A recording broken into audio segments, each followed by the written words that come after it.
Hey guys, welcome back. Today I'm trying the Rustler's microwave burger. So I just toasted the bun in the toaster. This is the patty. It's actually pretty warm.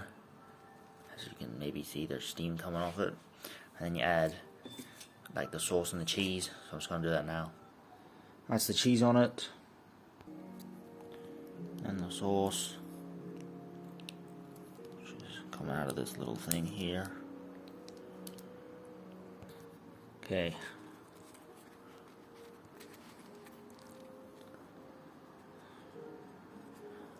There you are. Right, time to try.